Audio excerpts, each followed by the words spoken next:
Fortune tours presents destination diary. അതിമനോഹരമാണ് വിയറ്റ്നാമിലെ Da Nang എന്ന സ്ഥലം. 1919 ഫ്രഞ്ചുകാർ ഇവിടെ ഒരു ഹിൽ സ്റ്റേഷൻ പണികഴിപ്പിച്ചിരുന്നു.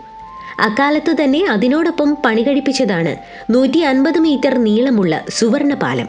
അതിസുഖകരമായ കാലാവസ്ഥയും വനത്തിന്റെ ഭംഗിയുമൊക്കെയാണ് ടനാങ്ങിലേക്ക് സഞ്ചാരികളെ ഏറെ ആകർഷിക്കുന്നത്. വിനോദസഞ്ചാര സാധ്യതകൾ മുന്നിൽ കണ്ടുകൊണ്ട് ഇവിടെ ഇപ്പോൾ മെഴുകു മ്യൂസിയവും കോട്ടയും ആരാധനാലയവും കേബിൾ കാറുകളുമൊക്കെ ഒരുക്കിയിട്ടുണ്ട്. ഭീമാകാരമായ ഇരു കൈകളിൽ താങ്ങിയെടുത്ത പാലം ആദ്യ കാഴ്ചയിൽ തന്നെ ആരെയും അത്ഭുതപ്പെടുത്തും. കോവാങ് എന്ന് വിളിപ്പേരുള്ള ഈ സുവർണ പാലം വിയറ്റ്നാമിലാണുള്ളത്. ഇവിടേക്ക് ദിനംപ്രതി ധാരാളം സഞ്ചാരികളാണ് എത്തിച്ചേരുന്നത്.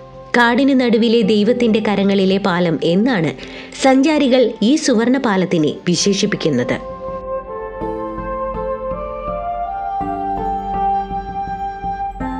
സുവർണപാലം സന്ദർശിക്കാനെത്തിയ ഭൂരിഭാഗം സഞ്ചാരികളുടെയും അഭിപ്രായം ലോകത്തിന്റെ പല ഭാഗങ്ങളിൽ പോയിട്ടുണ്ടെങ്കിലും ഇത്രയധികം മനോഹരമായ പാലങ്ങൾ അപൂർവമാണെന്നു തന്നെയാണ്.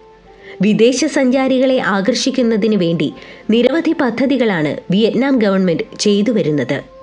വിയറ്റ്നാം എന്നും സഞ്ചാരികൾക്ക് പുത്തൻ കാഴ്ചകൾ തന്നെയാണ് സമ്മാനിക്കുന്നത്. മനം നിറയ്ക്കുന്ന കാഴ്ചകളുടെ സുവർണ തീരമായി വിയറ്റ്നാം മാറിക്കഴിഞ്ഞു. സഞ്ചാരികളെ ആകർഷിക്കാനായി തന്നെ ഗവൺമെന്റ് നൂതന ആശയങ്ങൾ വികസിപ്പിച്ചു വരികയാണ്.